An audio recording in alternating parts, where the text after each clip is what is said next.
A gente está em uma espécie de jornada pela carta do apóstolo Paulo aos Gálatas. E é uma carta preciosa para a igreja no geral, a igreja protestante, porque foi ela que, juntamente com a carta aos Romanos, fez com que Lutero, há mais de 500 anos atrás, fosse aberto o seu entendimento para receber a salvação pela graça. E Paulo, desde a época, vinha batendo nessa tecla de que as nossas obras, elas não servem para nada, somente se elas forem produzidas pelo Espírito Santo para demonstrar quem nos salvou. Então, nós vamos continuar agora hoje indo para a parte prática. Estamos no capítulo 5, finalizando quase já uma jornada muito grande. Começamos ano retrasado e vamos seguindo na exposição das Sagradas Escrituras, que é alimento para a nossa alma, para a nossa vida. E como diz o autor aos Hebreus, ela vai no mais profundo, onde nenhum homem, nada, nem a espada mais afiada pode ir. A palavra de Deus vai lá, penetra o nosso coração e nos ensina, corrige e nos mostra o modo correto de viver. Então, na semana passada nós lemos a primeira parte, no capítulo 5, versos 1 ao 15. Hoje nós vamos seguir em Gálatas, capítulo 5, nós vamos ler os versos 16 ao 26. Carta do apóstolo Paulo. Diz o seguinte: vida pelo Espírito. Por isso, deixem que o Espírito guie sua vida. Assim, não satisfarão os desejos de sua natureza humana. A natureza humana deseja fazer exatamente o oposto do que o Espírito quer. E o Espírito nos impele na direção contrária àquela desejada pela natureza humana. Essas duas forças se confrontam o tempo todo, de modo que vocês não têm liberdade de pôr em prática o que intentam fazer. Quando, porém, são guiados pelo Espírito, não estão debaixo da lei. Quando seguem os desejos da natureza humana, os resultados são extremamente claros: imoralidade sexual, impureza, sensualidade, idolatria, feitiçaria, hostilidade, discórdias, ciúmes, acessos de raiva, ambições egoístas, dissensões, divisões, inveja, bebedeiras, festanças desregradas e outros pecados semelhantes. Repito o que disse antes: quem pratica essas coisas não herdará o reino de Deus. Mas, verso 22, o Espírito produz este fruto: amor, alegria, paz, paciência, amabilidade, bondade, fidelidade, mansidão e domínio próprio. Não há lei contra essas coisas. Aqueles que pertencem a Cristo Jesus crucificaram as paixões e os desejos de sua natureza humana. Uma vez que vivemos pelo Espírito, sigamos a direção do Espírito em todas as áreas de nossa vida. Não nos tornemos orgulhosos, provocando e invejando uns aos outros. Eu quero orar mais um pouco. Pai, nós agradecemos pela Tua santa palavra, pois é ela que produz em nós a maturidade, o crescimento necessário, Deus, para que nós possamos proclamar do Seu nome, Jesus.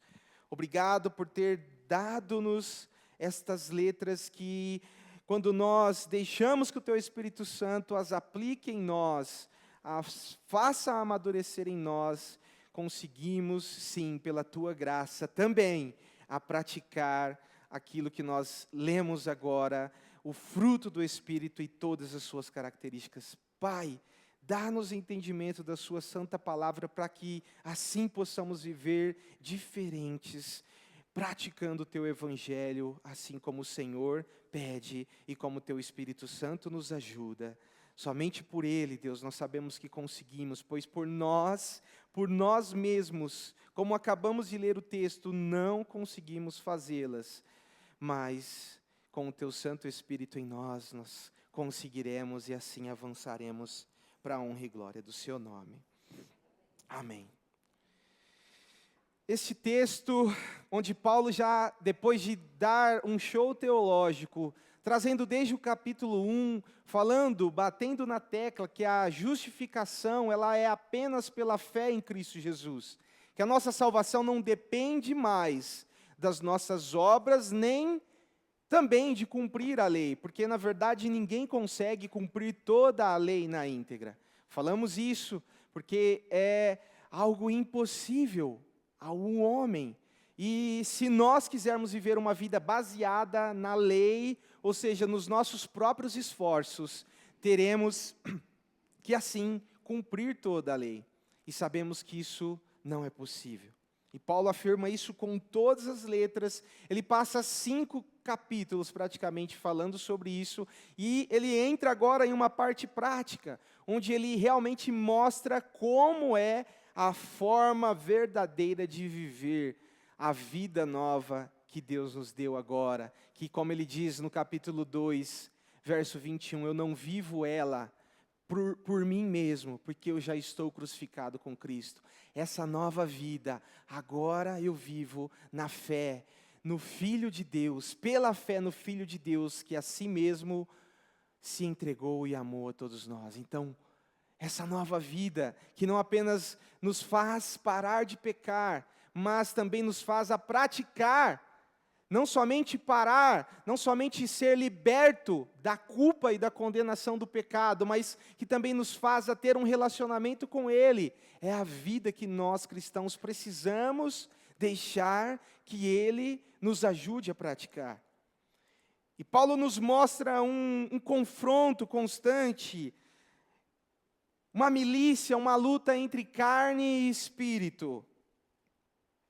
Isso não é teoria, esta é uma mais dura verdade, em que às vezes nesta luta a carne acaba ganhando, ou nós deixando o Espírito Santo nos ajudar na produção do fruto, e todas as partes dele em nós, o Espírito vence dia após dia.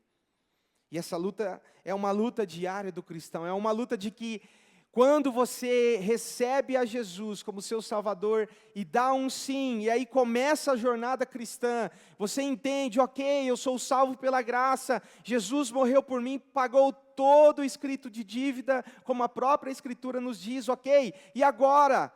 Porque pode parecer muito fácil para as pessoas que não entendem a profundidade do Evangelho, achar que somente, ok, Cristo pagou por mim, não preciso fazer nada, de fato, para ser salvo, não. Mas para demonstrar que você é salvo, o fruto do Espírito precisa ser evidente em você. Ou é duas coisas, ou o fruto do Espírito, amor, alegria, paz e todas as outras partes, é expresso nas suas atitudes, e nós vamos ver aqui hoje, ou as obras da carne estão dominando a sua vida. Não existe, não tem uma forma de ter dois senhores. Um se contrapõe ao outro. Jesus disse, não tem como você agradar a sua carne e o Espírito ao mesmo tempo. Se você agradar a sua carne, você vai desagradar o Espírito e vice-versa. É por isso que precisamos entender, e o texto é claro, a carne produz obras destrutivas. E o Espírito Santo de Deus gera fruto que revela Cristo em nós. E nós precisamos já iniciar esse sermão fazendo esta pergunta: será que as pessoas têm visto Cristo em mim?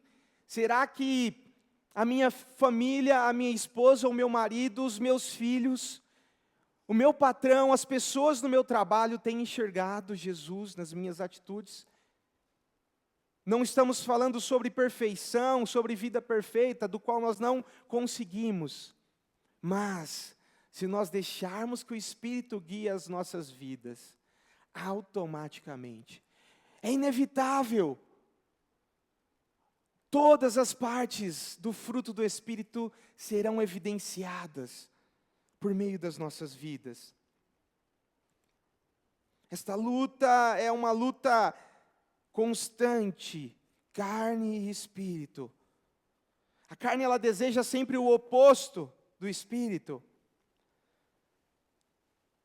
E Paulo, o apóstolo do qual escreveu esta e outras cartas no Novo Testamento, fala também em Romanos capítulo 7, verso 22 e 23, reconhecendo esse conflito. Veja bem, olha só o reconhecimento do apóstolo Paulo, mostrando o seu lado vulnerável, dizendo: amo a lei de Deus de todo o coração. Verso 23, contudo, há outra lei dentro de mim que está em guerra com minha mente e me torna escravo do pecado que permanece dentro de mim.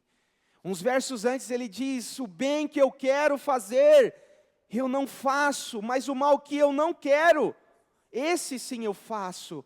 E ele reconhece: pobre, miserável que sou. Essa é a atitude de um cristão, meu irmão, reconhecer que nós somos miseráveis, pecadores, e no que eu digo miseráveis é carentes da misericórdia de Deus, carentes da graça dele nas nossas vidas. E essa luta, ela talvez possa ser exemplificada com, talvez, não sei em qual desenho que eu vi esse exemplo, mas, se eu não me engano, é nos Simpsons. Quando tem o diabinho lá e o anjinho falando: ó, faça isso. O diabinho e o anjinho: não, vem cá, faz isso. E esse exemplo tão bobo e simples pode talvez exemplificar o que acontece durante a nossa semana. Quando o anjinho, ou melhor, o Espírito Santo está dizendo aquela mensagem que foi pregada no domingo, dizendo que você deve mostrar a Cristo, você precisa rejeitar essa proposta. Você precisa dar uma resposta diferente, agir coerente com o que você diz que é. Ao mesmo tempo, o diabinho vai lá e fala: não, faz isso mesmo. Você não pode levar desaforo para casa. Quem eles acham que é? Você é a pessoa mais importante, então não se importe. Você precisa levar em consideração a si mesmo. Pense em você. Enquanto o Evangelho diz o contrário. Maior é aquele em que se fizer menor, pois o maior de todos não se achou no direito de tomar tal posição, antes se esvaziou de si mesmo, deu a sua vida, se tornou escravo. Meu irmão, é muito fácil ser crente no nosso país. Embora as estatísticas digam que quase a metade da população, no geral, entre católicos, protestantes e todos que se dizem cristãos, embora as estatísticas digam que quase a metade da população porém, menos da metade pratica de fato. E é muito fácil porque nos países onde a perseguição é iminente, cresce a todo instante e as pessoas são mortas. Nós tivemos recentemente algo, e ainda continua, o que a palavra de Deus já diz, que ouviríamos de guerras e rumores de guerras. E precisamos, porque eu digo que é muito fácil, porque aqui não tem perseguição ainda. Talvez a perseguição ela aconteça de uma outra forma, e nós, nas oportunidades em que temos para confessar, professar a nossa fé, enquanto lá diz, nega ou morre, aqui nós negamos a Deus, a Jesus, por muito pouco. Quando nós agimos de maneira incoerente, quando nós deixamos a carne, quando nós alimentamos os desejos pecaminosos e, obviamente, essa luta não é fácil. Se tentarmos lutar sozinhos, pelas nossas próprias forças, cairemos. Mas, guiados pelo Espírito, nós encontraremos vitória. É por isso que em todos os domingos, e não somente nos domingos, mas nas outras programações, que pensamos, especialmente para te ajudar você a parecer mais com Jesus, é necessário que você esteja conectado. Porque sozinho, meu irmão, é muito difícil. A tendência de você cair, de você errar, de você deixar com que esses desejos te consumam, é gigantesca. E você não vai conseguir vencer.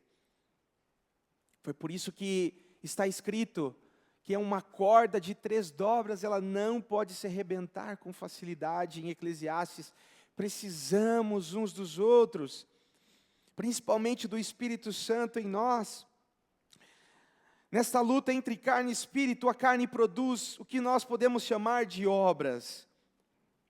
Paulo cita elas, diz aqui o texto que elas são extremamente claras. Em outras versões vai dizer que elas são manifestas. Então tem muitas coisas em que nós conseguimos enxergar, onde o mundo está cada vez afundado no pecado. E a carne humana, ela pende naturalmente para as coisas da carne. E Paulo traz aqui subprodutos, se podemos chamar assim, das obras da carne. E elas estão no plural aqui, diferente do fruto, justamente porque são muitas: imoralidade, idolatria, divisões, inveja, vícios. E no total são 16, e ele diz que coisas semelhantes, pecados outros, ou seja, são inúmeros. Quem praticar pecados semelhantes a estes, não herdará o reino de Deus, Paulo diz. E antes de falar sobre o que de fato é não herdará, eu quero dizer aqui pegar algumas partes, algumas dessas manifestações das obras da carne. 3 delas, a imoralidade sexual, impureza e sensualidade, nós podemos colocar em um subgrupo que é atacado na área da sexualidade.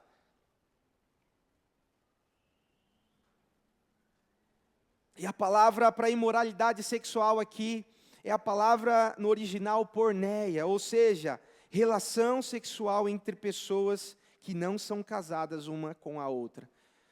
E talvez seja muito pouco falado sobre esse texto. Quando eu estava chegando aqui, eu falei, meu Deus, tomara que tenha outra bexiga aqui para estourar, para quebrar um pouco.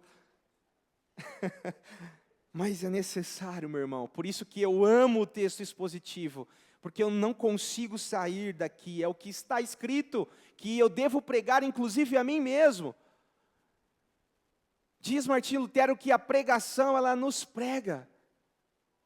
Então, a palavra porneia, que pode ser um pouco comum, nós podemos até ligar uma outra palavra, a tal da pornografia, como tem crescido nos nossos últimos dias, principalmente no meio cristão. E eu quero aqui confessar publicamente algo para vocês, que há muitos anos, graças a Deus, o Espírito Santo me ajudou a vencer, mas por muitos anos eu fui vítima desse vício maldito da pornografia. E quando eu entendi que ela me destruía, depois de há muitos anos, eu nem conto, porque não é sobre o que eu consegui fazer, mas é o que Deus conseguiu fazer em mim. Mas quando eu entendi que ela é destrutiva, ela é como se fosse uma caricatura do real prazer, que como diz no original, que é uma relação feita para o casal, o homem e uma mulher, e que isso desfigurava a imagem de Deus. Eu entendi, o Espírito Santo falou ao meu coração, e graças a Deus eu posso ter outras lutas agora, mas esta não me pega, porque Ele me ajudou a vencer. E todas as vezes que eu tentei pelas minhas próprias forças, eu fracassei. eu me afundava, caía cada vez mais. E dentre elas, eu sei que o nosso tempo é muito escasso, não vai dar para falar muito, e eu quero acelerar um pouco. Então, dentro desse primeiro grupo da área da sexualidade, e eu quero te encorajar se você tem alguma luta nessa área, procure um irmão maduro e confesse. Na próxima semana nós vamos falar, não sei se é na próxima semana ou na outra, sobre a confissão. Eu acho que é no mês que vem. Uma das disciplinas espirituais nas quartas, obrigado. O terceiro grupo, que são as disciplinas comunitárias. E a confissão, ela tem um poder de fazer com que aquele pecado perca as forças na tua vida. Não estou dizendo só sobre a pornografia ou qualquer uma dessas áreas na sexualidade, mas de todas as outras áreas, onde as obras da carne manifestas estão a querer nos derrubar. Você precisa confessar a Deus para ser curado e ao seu próximo, claro, uma pessoa madura, para que você, a Deus perdoado, perdão, e ao seu irmão, para que você seja curado. Tiago fala isso, se eu não me engano, no capítulo 5, verso 15. Então, dentro desses subprodutos, nós poderíamos classificar como área da religião a idolatria e a feitiçaria, que são coisas que trabalham em conjunto. E a feitiçaria, aqui a palavra no original é farmaquia, que são, poderíamos dizer que é chás, pessoas que usam de substâncias alucinógenas, ou a administração de drogas, feitiçaria, para práticas religiosas e ocultas. E pasmem, existem religiões onde elas induzem as pessoas com um tal de chá, que eu não vou falar o nome e onde tem, porque vai que alguém aqui procure. Não, amém? Mas as pessoas, elas usam disso para quê? Substituir ou fornecer um substituto inadequado para Deus. Está ligado à idolatria isso. E falsificar também a obra do Espírito. As pessoas entram em êxtase e acham que estão tendo uma experiência espiritual. E de fato estão, mas não com o grande Deus, com qualquer outra coisa, menos Deus.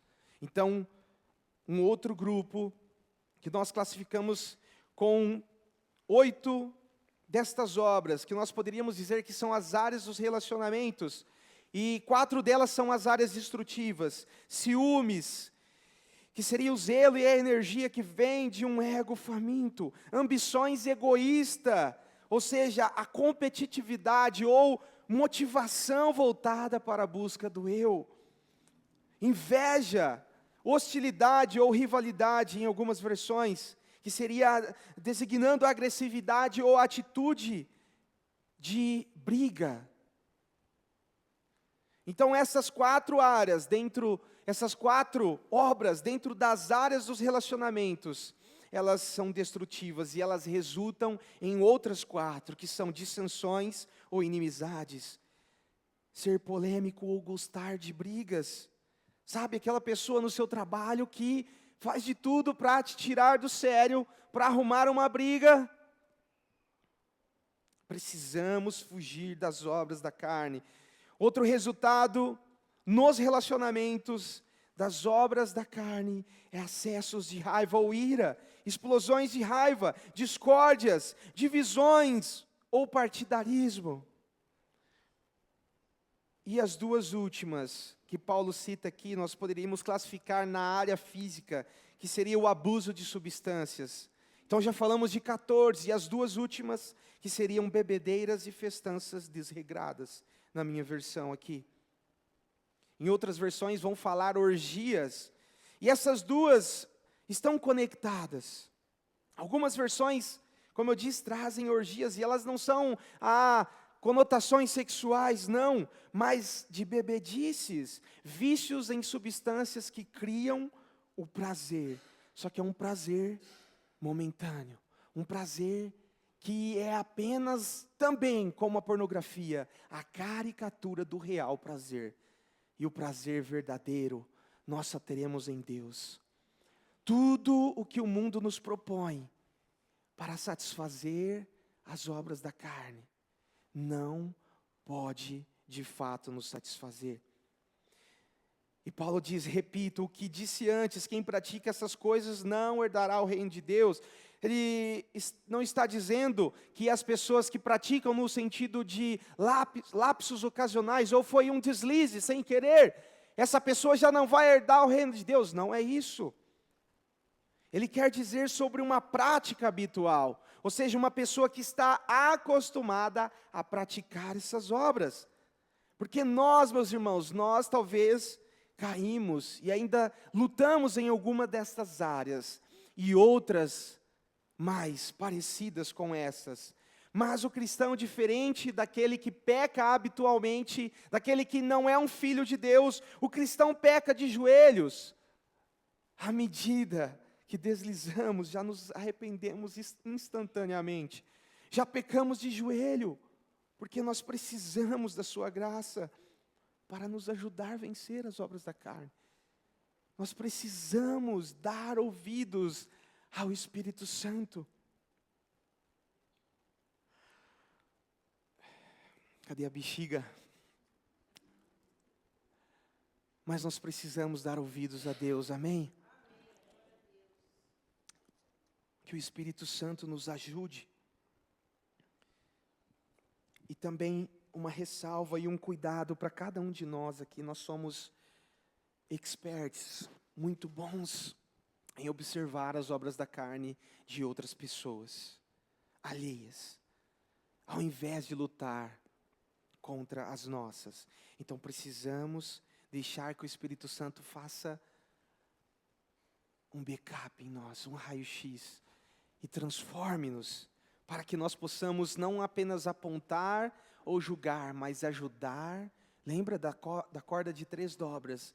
Ajudar o fraco, dar a mão ao necessitado, emprestar os nossos ouvidos, para que nós sejamos uma comunidade de Jesus, que realmente se importa uns com os outros. E aqui nós entramos no fruto do Espírito. Eu gosto de uma paráfrase da Bíblia muito boa, de Eugene Peterson. Ela vai dizer, no versos 22 a 23, mas vamos falar da vida com Deus. O que acontece quando vivemos no caminho de Deus? Deus faz surgir dons em nós, como frutas que nascem num pomar. Afeição pelos outros, uma vida cheia de exuberância, serenidade, disposição de comemorar a vida, um senso de compaixão no íntimo e a convicção de que há algo de sagrado em toda a criação e nas pessoas. Nós nos entregamos de coração a compromissos que importam, sem precisar forçar a barra, e nos tornamos capazes de organizar e direcionar sabiamente nossas habilidades. Parafraseando os nove características do fruto, e aqui no singular, sim. E diferente das obras no plural, Paulo ele fala de fruto no singular. O Espírito forma em nós, meus irmãos, um caráter completo. Ele não nos dá apenas paciência ou só amor. Não é só isso. Ele molda Cristo em todas as áreas das nossas vidas. E esse fruto, ele cresce de 4 formas. Preste atenção. Primeira delas, gradualmente. Assim como uma árvore frutífera. Às vezes nós nem percebemos, ou talvez não acompanhamos o processo daquela semente que se tornou uma árvore frutífera. Por quê? Porque o processo é gradual. Você prepara o solo, joga a semente, rega, cuida, e aquela árvore, ela um dia ela cresce e dá frutos. Então, assim como nós não conseguimos enxergar o fruto do Espírito em nós, ele é gradual. E é por isso que nós precisamos deixar que o Espírito Santo comece esse processo. Em algumas partes dos evangelhos, Jesus vai falar que ele é o agricultor. Ele é o que veio para cuidar, o jardineiro, que veio para fazer com que o fruto seja amadurecido em nós. A segunda forma como esse fruto cresce em nossas vidas é de uma maneira inevitável. Ou seja, inevitavelmente, se nós somos filhos de Deus, daremos fruto. Todo cristão verdadeiro, ele dará fruto. Tem uma história que diz que um homem morreu, e ele foi sepultado, e não se sabe ao certo como caiu lá, mas caiu uma bolota, que é uma fruta de uma árvore do carvalho, e essa bolota caiu no túmulo, e ele foi sepultado, e essa, não sei nem se é uma fruta, mas ela tem uma semente, e depois de algum tempo, cresceu-se um carvalho ali, e não se sabe ao certo como que caiu lá, mas essa árvore cresceu tanto que foi capaz de rachar o mármore, a lápide. E assim é nas nossas vidas. O poder do Espírito Santo em nós é capaz de rachar todos os mármores das obras da carne que possa existir em nós. Então é inevitável que todo cristão verdadeiro dará fruto. A terceira forma, como que o fruto cresce em nós, é de dentro para fora. Não é aparência física externa, mas uma transformação do coração. É uma transformação que acontece dentro de você. E às vezes, quando você chega em um estágio da sua vida espiritual, onde você lida com alguns conflitos, com algumas dificuldades, você se surpreende. Talvez já aconteceu com você isso. Você se surpreende que você diz a seguinte frase: nossa, em outros momentos, em uma situação parecida como essa, eu não teria paciência o suficiente, ou não saberia lidar com essa situação que eu estou passando hoje. Por quê? Porque o Espírito Santo está fazendo amadurecer em você, em mim, em nós, as características do fruto. E é por isso que é de dentro para fora, não é exterior. Obviamente, você vai notar, as pessoas vão notar algo diferente em você, vão notar as mudanças que, porventura, acontecerão na sua forma de agir. Olhando para o Daniel do passado, meu Deus, como o Espírito Santo fez algo extraordinário na minha vida. Eu não poderia, de maneira nenhuma, dentro de todas as estatísticas humanas, chegar aonde eu estou. Agir como eu ajo. Até porque é o Espírito Santo formando Cristo em mim, e se tirar Cristo de mim, não sobra nada. E Deus fez essa transformação. E está a fazer essa transformação. Em você também Ele está fazendo isso.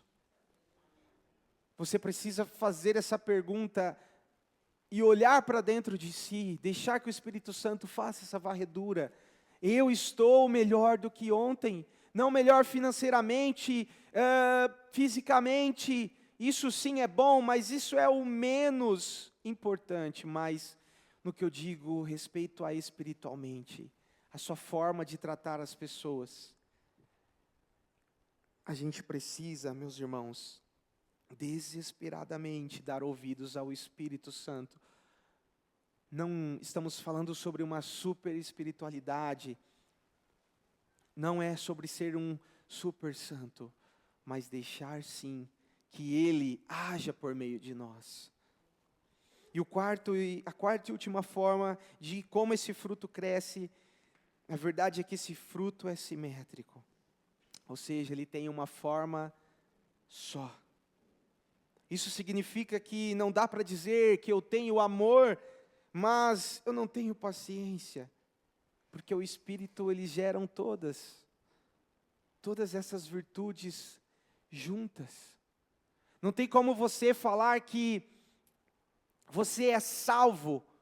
Você é uma pessoa alegre e Ele depositou a alegria em você, se você não ama na mesma medida, ou se você não tem a paz, porque quem é salvo tem a plena convicção de que um dia Ele levará nós para a Nova Jerusalém, um lugar de verdadeiro descanso.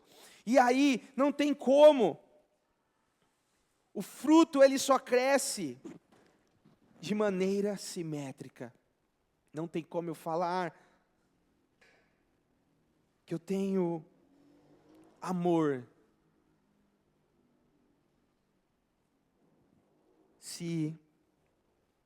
que eu amo a Deus. Eu tenho o amor, o ágape, que é o amor, a palavra original aqui que Paulo usa, se eu não amo o meu próximo, ou seja, se eu não expresso a outra característica do fruto, que é a bondade. O apóstolo João diz que se nós, em 1 de João, se eu não me engano, capítulo 4, verso 20, vai dizer que se eu digo que amo a Deus, mas eu odeio meu irmão, eu sou mentiroso. Porque como eu, que vejo o meu irmão, posso amar a Deus a quem não vejo? Mais ou menos assim. É isso, né? Se alguém afirma, amo a Deus, mas odeio seu irmão, é mentiroso. Pois se não amamos nosso irmão, a quem vemos, como amaremos a Deus a quem vemos? Então, à medida que amamos a Deus, a outra característica da bondade estará expressa em nós, na mesma medida. E assim nós nos preocuparemos com o nosso irmão, com o nosso próximo, até mesmo o nosso inimigo, o pior deles. E falando dentro do fruto, falando sobre o amor, talvez é muito confundido isso no meio cristão, entre dons e frutos, tanto que Paulo, ele, em 1 Coríntios, vai falar ali, em 1 Coríntios capítulo 12, falando sobre os dons espirituais, só que o fruto é diferente do dom. Dons e talentos podem aparecer até em quem não nasceu de novo, coisas naturais, e Deus pode usar inclusive pessoas para fins específicos, tal como usou Saul, dando ao povo um rei que eles queriam, porque era isso que eles pediram. Deus foi lá, ok, é um Deus. Tanto usar como Judas para um propósito, muito embora ele teve a oportunidade, não significa que Deus empurrou Judas para, não, Jesus, ele chamou ele de amigo e em nenhum momento denegriu a sua imagem, ou expôs ao ridículo, mas Judas deu ouvidos à carne. Então, dons e talentos podem aparecer até em quem não nasceu de novo, mas o fruto só cresce em quem pertence a Cristo. Essa é a verdade. O fruto, ele é a verdadeira evidência de uma vida cheia do Espírito Santo. E olha só, muitas igrejas batem na tecla de que se a pessoa não falar em línguas, não estiver um barulho, meu Deus, vocês não têm o Espírito Santo. Você não é uma pessoa cheia do Espírito Santo. E não é isso que as Escrituras dizem. O próprio Paulo condena uma igreja em 1 Coríntios, escrevendo a ela, uma igreja que era rica nos dons, mas era pobre para com Deus. E ele denuncia em 1 Coríntios capítulo 13, eu vou ler aqui mais uma vez na paráfrase a mensagem. Diz assim: se eu falar com eloquência humana e com êxtase própria dos anjos, e não tiver amor, não passarei do rangido de uma porta enferrujada. Se eu pregar a palavra de Deus com poder, revelando todos os mistérios, e deixando tudo claro como o dia, ou se tiver fé para dizer a uma montanha, pule, e ela pular, e não tiver amor, não serei nada. Se eu der tudo o que tenho aos pobres, e ainda for para a fogueira como mártir, mas não tiver amor, não cheguei a lugar algum. E ele termina assim: não importa o que eu diga, no que eu creia, ou o que eu faça, sem amor estou falido. Isso significa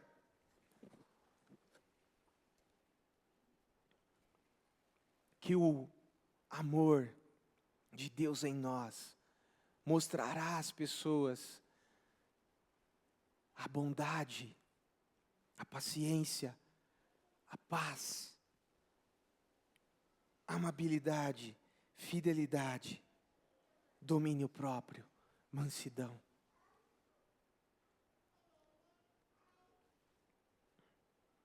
E terceiro e último ponto, aqui é um convite do apóstolo Paulo a termos uma vida no Espírito.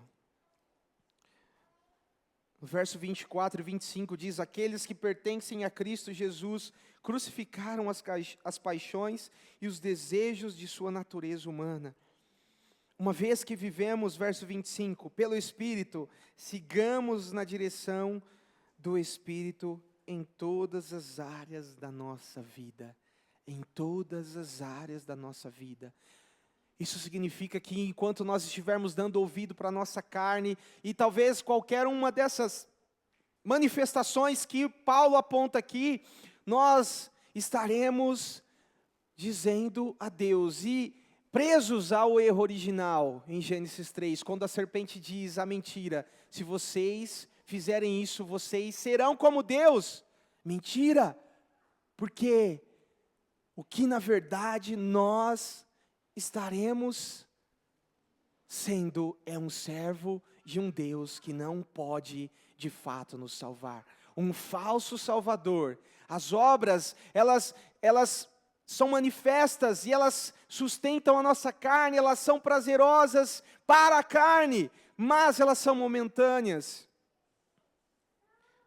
E quando nós deixamos ser guiados, presos por essa natureza pecaminosa, nós estaremos colocando outra coisa no lugar de Deus.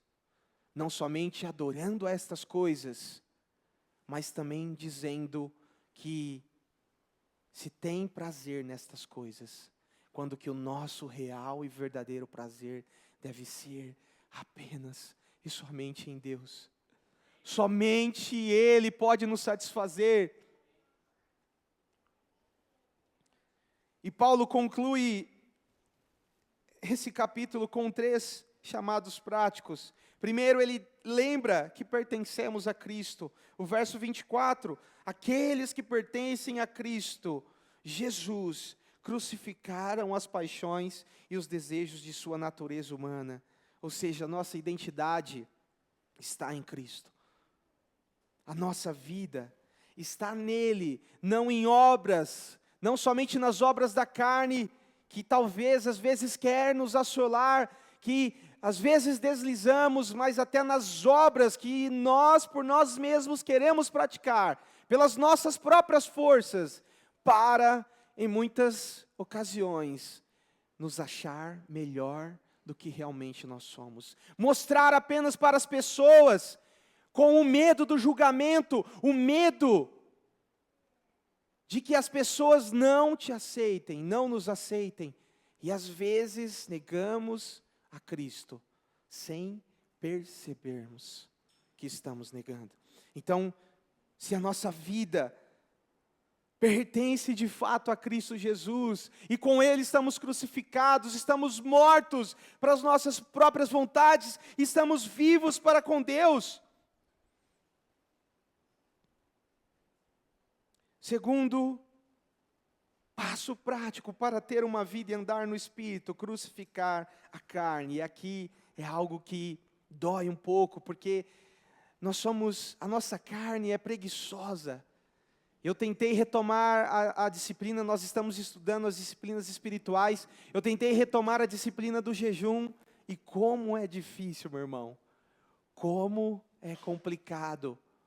Obviamente, quando você tem o hábito, isso é uma coisa que o teu próprio espírito te impulsiona. Porque a Bíblia diz que, em Mateus 4, que Jesus foi impulsionado pelo Espírito o deserto durante 40 dias, onde ele jejuou. Mas, quando nós estamos presos e não crucificamos a nossa carne, nós teremos facilidade em dar ouvido às obras e suas manifestações.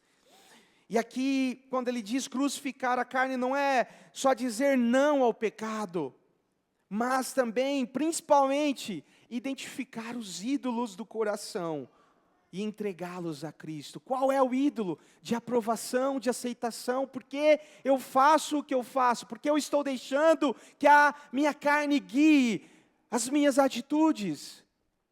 É olhar para dentro, deixar que o fruto seja amadurecido e entregar de fato a nossa vida, crucificá-la com Cristo.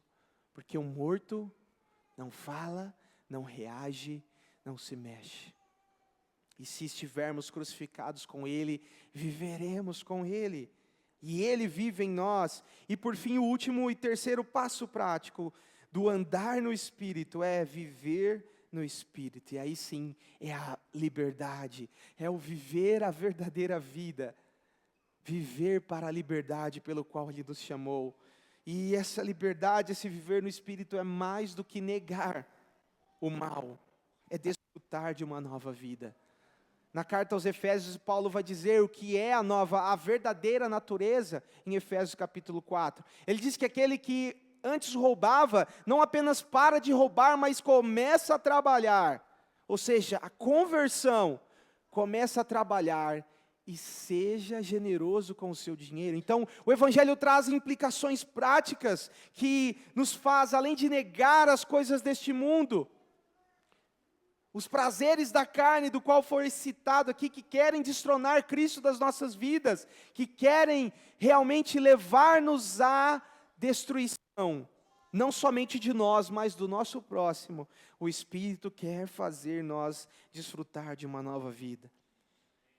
O Espírito não apenas proíbe, ele nos leva a amar e desejar Jesus acima de tudo, amém?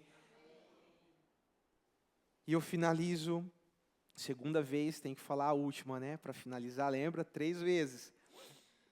Passos para nós, depois nós vamos até mandar isso lá no grupo, para refletirmos e praticarmos.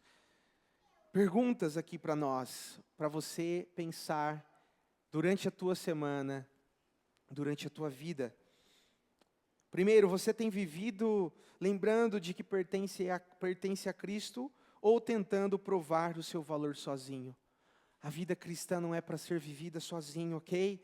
Para viver em comunidade, porque antes já vivia o Pai, o Filho e o Espírito Santo. Segundo, para refletir e praticar. Quais os desejos ou ídolos ainda governam o seu coração? Em que você é tentado?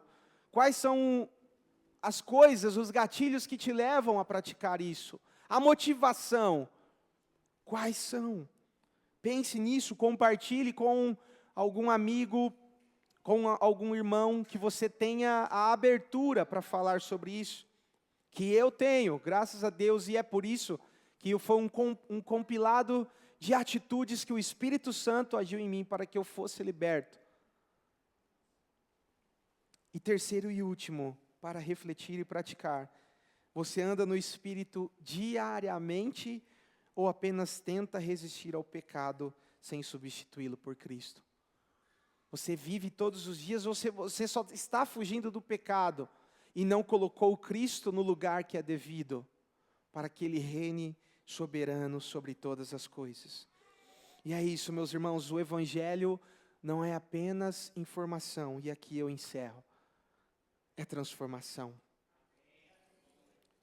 Se você não pôr em prática, não pedir que o Espírito Santo te ajude a praticar isso, não adianta nada. Hoje o chamado para nós é claro: andar no Espírito. Repita comigo: andar no Espírito. Crucificar a carne. E viver lembrando que somos de Cristo. Pai, eu te louvo e te exalto, Jesus, porque se não fosse por você em nós, através do teu Espírito Santo, não conseguiríamos, nem estaríamos aqui, ó Deus. E a sua graça, a sua misericórdia que nos salvou, nos ajuda a caminhar, vivendo em um mundo hostil, cheio de coisas que quer nos puxar para as obras da carne, que quer fazer-nos viver uma vida desregrada, uma vida como se como se o Senhor não tivesse ressuscitado, e como se não houvesse a ressurreição dos mortos, e como se no último dia o Senhor não voltasse. O Senhor não nos libertou para vivermos uma vida desregrada, e nem também uma vida para viver presa, querendo cumprir a lei, mas uma vida para viver em Ti, ó Deus. Obrigado, Jesus, pelo Teu Espírito Santo, pela Tua santa palavra, e que nós possamos realmente levar à risca e deixar o Teu Espírito Santo moldar mais o Teu Filho em nós. Eu oro no nome de Jesus. Amém.